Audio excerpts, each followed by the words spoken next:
continue the conversation now. We're going to move into a fantastic customer success story specifically around IP Fabric. I have got Jacob Al-Nasir here with me, Head of Central Marketing for IP Fabric. Jacob, thank you for jumping on in and being a part of this conversation here today. Thank you for having us. Absolutely, my pleasure. And then we've got Sebastian Darguv, Lead Solution Architect EMEA for IP Fabric as well. Sebastian, welcome. Glad to have you here in the studio. Yeah, very glad as well, thank you. I don't know how both of you got away and managed to get in here for a little conversation time, but we're going to take advantage of it.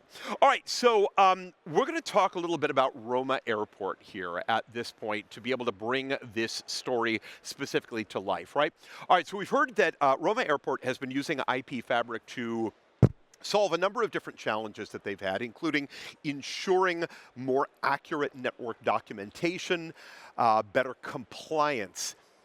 It hasn't always been automated, which is interesting. So what have they been doing up until this point? Surely that automation is something that's a widespread requirement for so many of our customers, right? And you wish it was like that, but unfortunately this is the reality. It's like, it's a lot of manual work for them, but for many of the other customers that we have, where it's still a lot of manual for people are going to do sometimes, if you're lucky, they're going to have scripting capabilities, but those scripts, they're just heavy maintenance that they have to keep on updating, keeping up to date is what the challenge is. So despite sometimes it looks like it's automated, but it's not, because those heavy processes make that the data collection is very inaccurate. And that's what we are seeing, I would say, widespread for them, but other customers as well. Yeah, absolutely. And it's so interesting, isn't it? Because it almost seems like a given. It seems like something natural that we would just be there by now. Yet here we are still talking about how do we bring everybody into that fold, right? Yeah, exactly. And I mean, this is something we see time and time again when we're working with, customers or potential customers. I mean, we've had instances where we're doing proof of concepts with a customer. We deploy the product in their environment, and then suddenly they're finding out that they've got devices in that environment that aren't necessarily where they should be, aren't set up correctly, or in some rare cases, just didn't even know those devices were there, right? And those are huge gaps to have in the knowledge of running infrastructure in a network that you're depending on to support and underpin your business, right? And in terms of compliance, we see the same thing there. We've had situations where a customer will think, I know what's in my network, I know I'm compliant, I know my hardware has all the latest firmware, and I know where it's located, and etc. And then suddenly you get into a POC and you find out there's bits and bobs all over the place, because you get a lot of drift, right? And managing something as complex as an enterprise network is just not an easy task. Not at all, not at all. Let's go back to the IP Fabric side on this, right? So we know what it can do. You can get much more accurate, much more rapid network data. We can apply that, of course, to other teams, other use cases as well.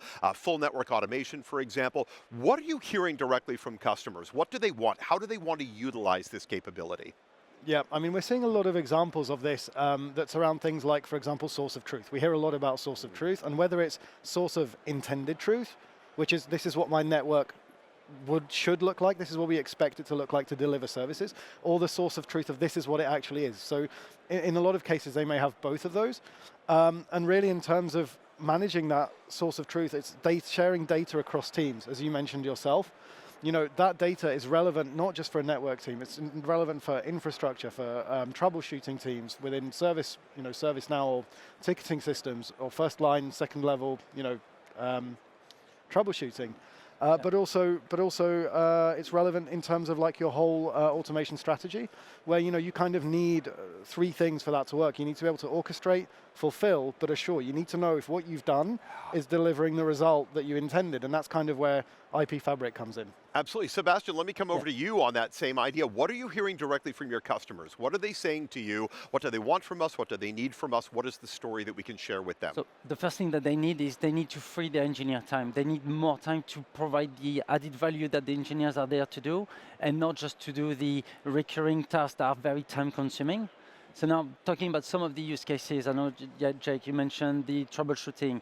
And this is the thing where troubleshooting, when you don't have accurate information, it's going back to the accuracy of the data. If you don't have it, you're going to spend a lot of time, waste that time, trying to search for something where you just don't know how to find it.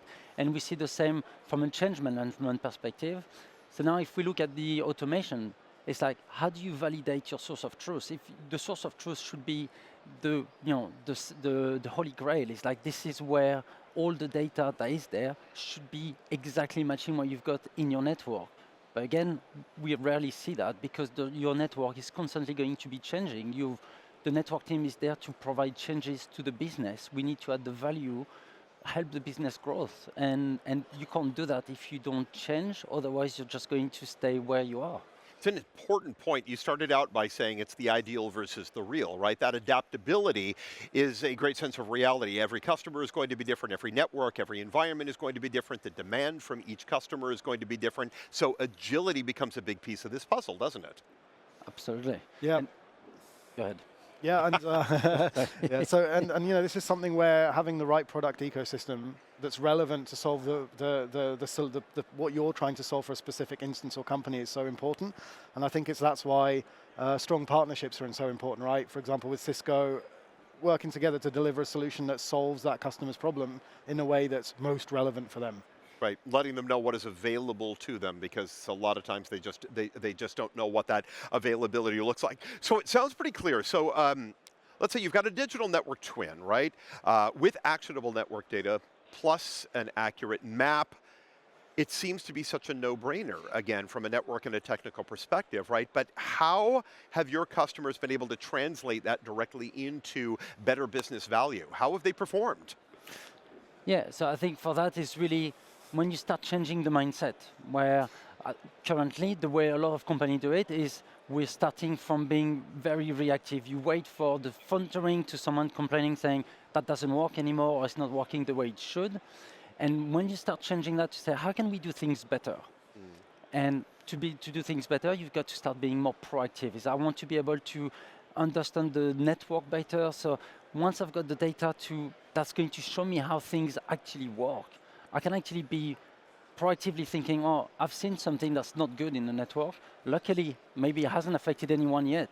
But if I can change and fix my resiliency before it becomes an outage, then the business is not going to scream, and then I've solved the problem before it became one. That's a good point. Yeah, add on top of that, Jake. I can tell you've got some thoughts. Yeah. I mean, you know, it's an interesting one because it comes back to what you guys were discussing at the beginning, and Seb was saying about, you know, these are tasks that we'd expected to be automated ages ago, right?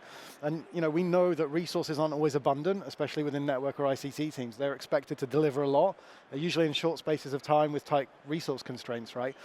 So this is where something like IP Fabric and a tool that can take and automate a lot of what normally takes a long time is so powerful, because you're freeing up the time of these network teams and other teams to actually work on projects that then drive business or drive expansion and growth of that business, which at the end of the day is effectively what we're all right there for.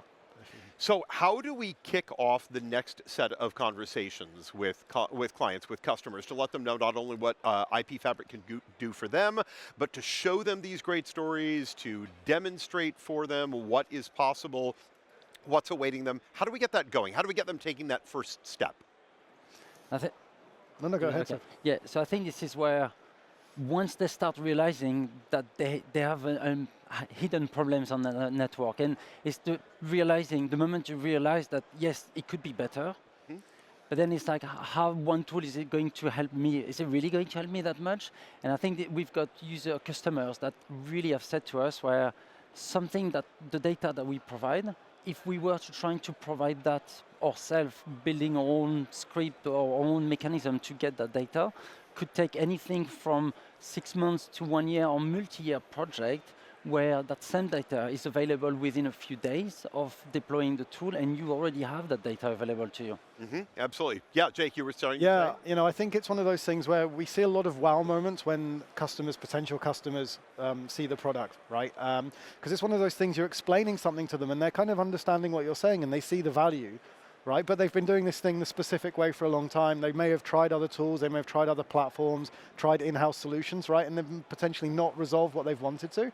But then when you can sit them down in front of a platform and show them something valuable within 10 minutes of deploying it, that's really when those moments start hitting home about the potential that it can deliver, not just for that specific instance, but for a number of other projects and a number of other teams. So fantastic, fantastic story. All right, I so appreciate Jake, Sebastian, both of you being with us here in the studio, bringing this story to us. Love to see what's going on with IP Fabric. I hope you come back and join us again and we can continue the conversation at that point. Thank you very much. Gentlemen, such a pleasure. Thank you, thank you, thank you.